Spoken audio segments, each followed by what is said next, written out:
Hello दोस्तों, कैसे आप लोग। आई होप कि आप लोग बहुत ही अच्छे होंगे, अपने एग्जाम की तैयारी बहुत ही अच्छे से कर रहे होंगे। तो दोस्तों, आज की क्लास में लोग स्टडी करने वाले हैं सेट 2 की। आप लोगों को पता है कि हम लोग क्या कर रहे हैं अभी चैप्टर फर्स्ट में, जिसका नाम है रासायनिक अभिक्रिया एवं समीकरण। क्या नाम है बोरे? रासायनिक अभिक्रिया एवं समीकरण, जिसको हम इंग्लिश में केमिकल रिएक्शन एंड इक्वेशंस कहते हैं।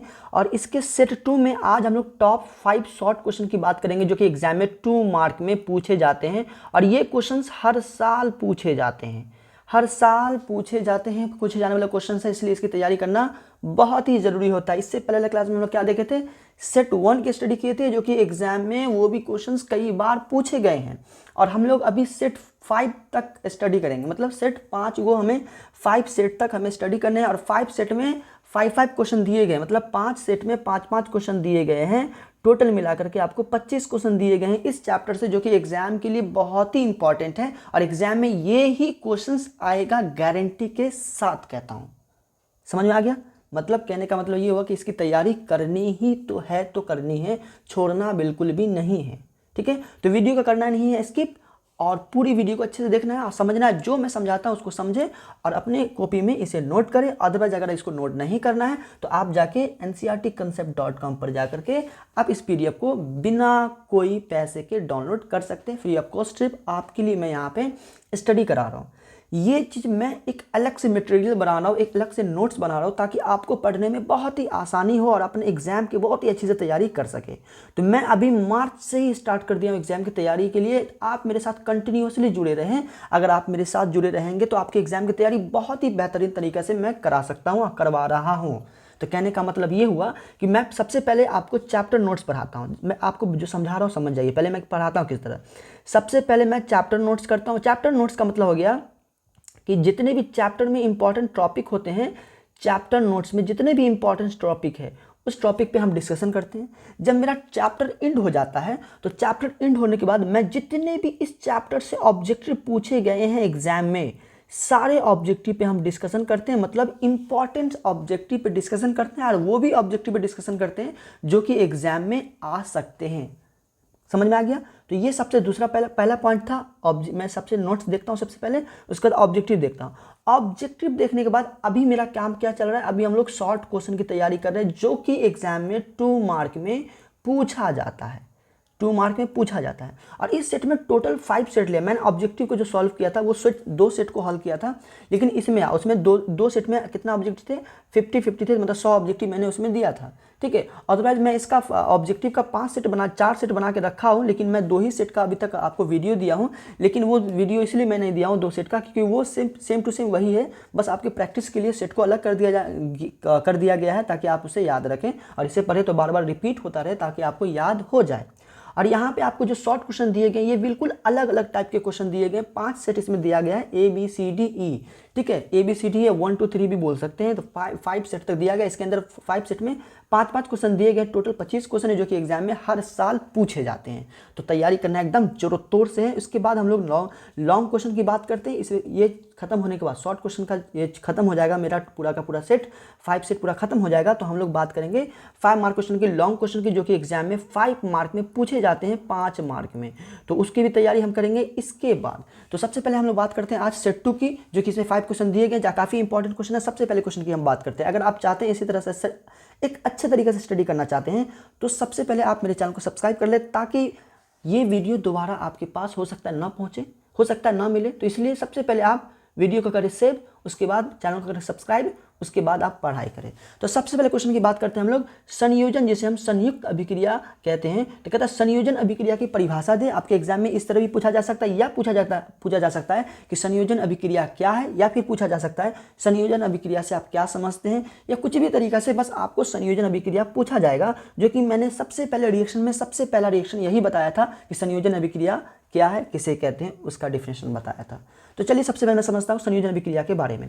मैंने उत्तर में लिखा है कि वह अभिक्रिया जिसमें 2 या 2 से अधिक पदार्थ संयोग कर एक नए पदार्थ बनाता है, या फिर एक नए गुण वाले पदार्थ बनाते हैं, या फिर निर्माण करते हैं, संयुक्त या फिर संयोजन अभिक्रिया कहलाते हैं। संयोजन मतलब जुड़ना, कोई पदार्थ एक पदार्थ से दूसरे पदार्थ से जुड़ करके एक नया पदार्थ बनाता है, संयोजन अभिक्रिया कहलाता है। जैसे आप देखिए, अगर हम कैल्शियम ऑक्साइड को वाटर के साथ अभिक्रिया करवाएंगे तो यहाँ पे मेरा क्या बनेगा, जल्दी बताओ।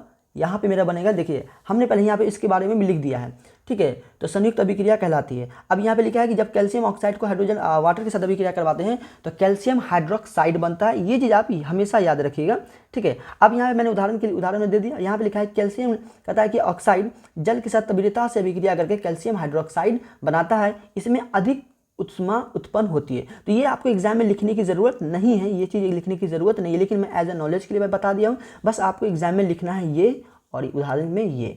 आपको 2 नंबर बिल्कुल भी नहीं कटेगा। मैं आपको बस एज अ नॉलेज के लिए मैं बता दिया हूँ। यहाँ पे आपको नाम लिख दिया हूँ। नाम किस लिए लिख दिया हूँ? ताकि आपको वो चीज़ याद रहे। मतलब कहने का अर्थ क्या हुआ?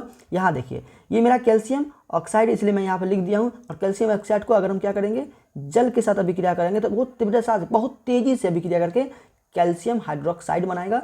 और कैल्शियम हाइड्रोक्साइड बनाने के बाद ये जो होगा इसमें अत्यधिक उष्मा उत्पन्न होती है, मतलब बहुत ही ज़्यादा उष्मा उत्पन्न होता है। इसीलिए हम इसको बस एज अ नॉलेज के लिए लिखा हूँ, आपको बस समझ जाए, ठीक है, समझ आ जाए और अच्छे से आप समझें और एग्जाम में लिखें, ठीक है। चलिए, तो ये मेरा पहला क्वेश्चन हो गया जो कि एग्जाम में 2 मार्क के पूछे जाते हैं। आपको लिखना है यहाँ तक, ठीक है। चलिए, रिएक्शन तक लिखना है। दूसरा क्वेश्चन की बात करते हैं, ये काफ़ी इंपॉर्टेंट है, इसे नोट जरूर करिएगा, ठीक है। दूसरा क्वेश्चन कहता है कि क्या होता है जब लाल तप्त लोहे पर, मतलब जब लाल तप्त मतलब क्या होता है, जब लोहे को बहुत ही गर्म कर दिया जाता है और जब लोहा बहुत ही गर्म हो जाता है तब उस पर कहता है कि जलवाष्प प्रभावित किया जाता है। तो समीकरण लिखे। मतलब क्या होता है, जब लाल तप्त लोहे पर जलवाष्प, मतलब पानी की जो वाष्प होता है, जैसे पानी को गर्म करते हैं तो उसके क्या वेपर बन जाता है, तो उस वाष्प को हम क्या करते हैं, लोहे पे से क्या करते हैं, प्रभावित करा जाते हैं, तब क्या होता है। तो यहाँ देखिए उत्तर में मैंने क्या लिखा है, जब लाल तप्त लोहे पर जलवाष्प प्रभावित किया जाता है तब आयरन ऑक्साइड Fe3O4 एवं हाइड्रोजन गैस निकलती है। जैसे यहाँ पे रिएक्शन में देख लिए हैं, आयरन अगर हम क्या करते हैं, आयरन को एकदम धिके हुए आयरन को, अगर लोहा को एकदम धिके हुए लोहा को हम लोग वाटर के साथ अभिक्रिया करवा लेते हैं, वाटर के किसके, वेपर के साथ अभिक्रिया करवाते हैं, तो यहाँ पे क्या बनता है, आयरन ऑक्साइड और हाइड्रोजन गैस बनता है। ये चीज़ आप याद रखिएगा, इंपॉर्टेंट क्वेश्चन है, कई बार एग्जाम में पूछा भी गया है। चलिए, ये 2 क्वेश्चन हो गया। तीसरे क्वेश्चन नंबर की बात करते हैं।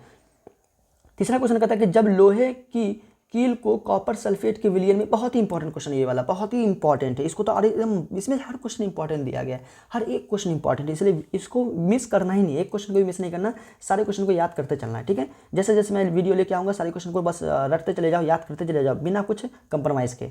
चलो, तो मैंने लिखा है पहले तीसरा क्वेश्चन कहता है कि जब लोहे की कील को कॉपर सल्फेट के विलयन में डुबा दिया जाता है, जैसे क्या होता है, एक टैंकर बनाया जाता है, टैंकर में क्या आ जाता है, एक हम क्या करते हैं, सल्फेट के विलयन को डाल देते हैं, क्या करते हैं, सल्फेट के विलयन को डाल देते हैं, और इसमें क्या करते हैं, कॉपर को क्या करते हैं, इसमें इन्वॉल्व कर देते हैं। जैसे हम कॉपर को इन्वॉल्व, तब क्या होता है, तो विलयन का रंग क्यों बदल जाता है। तो मैंने लिया, जैसे ही मैं कॉपर को डालता हूँ तो इस विलयन का रंग क्यों बदल जाता है, ये बताना है। तो उत्तर में लिखा है कि जब लोहे की कील को कॉपर सल्फेट के विलयन में डुबाया जाता है तो वह हल्के हरे रंग का हो जाता है। यह कॉपर सल्फेट के विलयन में से कॉपर को विस्थापित कर देता है। कहने का अर्थ है जब हम क्या करते हैं, लोहे को कील को, अगर लोहे कील हो या फिर लोहा हो, मतलब लोहे की कील को, जब लोहे को हम क्या करते हैं, कॉपर सल्फेट के साथ अभिक्रिया करवाते हैं, तो लोहा जो होता है वो कॉपर की तुलना में बहुत ज़्यादा रिएक्टिव मेटल होता है, अधिक क्रियाशील होता है। तो लोहा क्या करता है, ये इसको हटा देता है, कॉपर को हटा करके बाहर फेंक देता है, और ये इसके जगह के स्थान को ग्रहण कर लेता है। इसको हम विस्थापन अभिक्रिया भी कहते हैं। तो इसके स्थान को क्या करता है, ग्रहण कर लेता है। ग्रहण करने के बाद क्या बनाता है, आयरन सल्फेट बनाता है, जो कि ये हल्के हरे रंग का होता है। बस इतना याद रखिएगा, जो कि एग्जाम में काफ़ी इंपॉर्टेंट है, एग्जाम में पूछा गया क्वेश्चन है। हम हर एक क्वेश्चन एग्जाम के लिए ही लिए हैं, ताकि आपको, देखिए, आपको नॉलेज के लिए पढ़ना है तो चैप्टर जाके पढ़े, चैप्टर नोट्स की स्टडी करें, और अगर एग्जाम के लिए तैयारी करना है तो यहाँ पे एग्जाम की तैयारी हो रही है, करा रहे हैं। चलिए, नेक्स्ट क्वेश्चन की बात करते हैं। अगला क्वेश्चन कहता है कि अगर हम AgNO3 तथा NaCl के बीच क्या करते हैं, AgNaCl कहते हैं, जो देखिए एग्जाम में जिस तरह से क्वेश्चन पूछा गया ना, मैं एग्जाम को उसी तरह से क्वेश्चन को मैं आपके सामने पेश कर रहा हूँ, मतलब दे रहा हूँ, ताकि आपको एग्जाम में इसी तरह क्वेश्चन आए तो आप चट से समझ जाए, ठीक है। तो AgNO3 को तथा NaCl के बीच अभिक्रिया से विभिन्न द्विविस्थापन अभिक्रिया का एक उदाहरण दें। मतलब कहने का अर्थ है कि इसके बीच में हम अभिक्रिया करवाएंगे, और ये क्या कर, विस्थापन अभिक्रिया होगा, डबल डिस्प्लेसमेंट रिएक्शन होगा, द्विविस्थापन अभिक्रिया होगा। तो अभिक्रिया को दिखाना है तो सबसे पहले क्या करना है, हम AgNO3 ले लेंगे और NaCl ले लेंगे, और इससे रिएक्शन करवाएंगे। तो हमें पता है कि सिल्वर जो होता है वो सोडियम से कम क्रियाशील होता है, तो ये क्या कर देगा, सोडियम क्या कर देगा, सिल्वर को हटा देगा, और इसके स्थान को क्या कर लेगा, वो ग्रहण कर लेगा, और ये क्या करेगा, क्लोरीन के साथ आ जाएगा। तो कहने का मतलब ये सिल्वर जो हट करके क्या चला जाएगा, इसके साथ चला जाएगा, सिल्वर नाइट्रेट बना देगा, और यहाँ पे क्या करेगा, सिल्वर क्लोराइड बनेगा। तो मतलब ये हुआ कि अगर हम क्या करते हैं क्या कहते हैं सिल्वर नाइट्रेट को अगर हम क्या करते हैं सोडियम क्लोराइड के साथ अभिक्रिया करवाते हैं तो मैं क्या बनता है सिल्वर क्लोराइड और सोडियम नाइट्रेट बनता है। ये चीज़ आप याद रखिएगा। ये समीकरण के लिए सिर्फ बोला था समीकरण लिखने के लिए, तो हम यहाँ पे इसका समीकरण सिर्फ लिखे हैं। ये मेरा सिर्फ समीकरण बोला था लिखने के लिए, तो समीकरण ही लिखे हैं, अदरवाइज कुछ भी नहीं लिखे। क्लियर है। चलिए अगले क्वेश्चन की बात करते हैं। कहते हैं लोहे की वस्तुओं को हम क्यों पेंट करते हैं या जस्तीकरण क्यों करते हैं। सिंपल सा फंडा मैं आपको पहले ही बताया हूँ कि भाई लोहे में क्या होता है हवा के साथ ऑक्सीजन के साथ अभिक्रिया करके क्या लग जाता है जंग लग जाता है। वो क्या बनता है आयरन मतलब कि ऑक्साइड बना देता है। हम पहले बता दिए कोई भी एलिमेंट जो तत्व जो होगा वो ज़्यादा रिएक्टिव मेटल हो गया, जैसे एल्यूमिनियम हो गया, जिंक हो गया, कॉपर हो गया, लोहा हो गया, तो ये सब क्या है कि क्या कहते हैं कि अभिक्रिया ऑक्सीजन से साथ अभिक्रिया करके ऑक्साइड बना देता है। तो जाहिर सी बात है जब लोहे को क्या करेंगे हम लोहे को अगर ऐसे छोड़ देंगे खुली जगह में तो वो ऑक्सीजन के साथ अभिक्रिया करके क्या बनाएंगे लोहा मतलब आयरन ऑक्साइड बनाता है जो कि उस पर जंग लग जाता है। तो ये जंग लग जाए तो लोहा खराब हो जाएगा। लोहा खराब होने के लिए हम लोग क्या करते हैं लोहा से उसको खराब होने से बचाने के लिए हम लोग क्या करते हैं उसके ऊपर पेंट कर देते हैं। तो यही पेंट जो करते हैं तो वही पता जस्तीकरण क्या है, क्या समझते हो उसके बारे में। तो यहाँ समझिए मैंने क्या लिखा है। लोहे हवा के साथ अभिक्रिया करके भूरे रंग का रासायनिक पदार्थ जंग बनाता है जो जंग लग जाता है। जब लोहे की वस्तुओं को पेंट किया या जस्तीकरण कर दी जाती है तो वह हवा के संपर्क में नहीं आ पाता है जिसके कारण जंग नहीं लगता है। यही कारण है कि लोहे की वस्तुओं को हम पेंट जस्ताकरण कर देते हैं। बस सिंपल से भाषा में याद रखना। अब आप अपने भाषा में भी आंसर दे सकते हैं कि भैया अगर हम लोहे को लंबे समय तक छोड़ देते हैं तो वह हवा से अभिक्रिया करके क्या होता है उससे जंग लग जाता है। इस जंग से बचाने के लिए हम लोग लोहे पे क्या करते हैं पेंट कर देते हैं। बस सिंपल सी भाषा में आप इस तरह से आंसर दे सकते हैं और अपना एग्जाम में अच्छे से नंबर ला सकते हैं। तो ये था बहुत ही इंपॉर्टेंट क्वेश्चन जो कि एग्जाम के लिए है। ये टॉप 5 क्वेश्चन था, शॉर्ट क्वेश्चन जो कि एग्जाम में 2 मार्क में पूछे गए हैं और आगे भी पूछे जाएंगे। तो बिल्कुल भी नहीं करना है मिस, क्योंकि इसे याद करना है एकदम फुल टॉक टाइम के साथ। ठीक है, ये काफ़ी इंपॉर्टेंट है। इससे पहले वाला क्वेश्चन भी जो 5 को करवाए हैं वो भी काफ़ी इंपॉर्टेंट है, तो छोड़ना बिल्कुल भी नहीं है।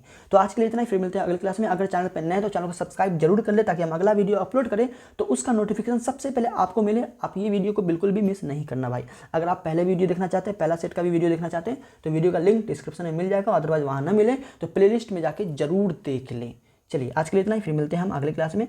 खुदा हाफिज़।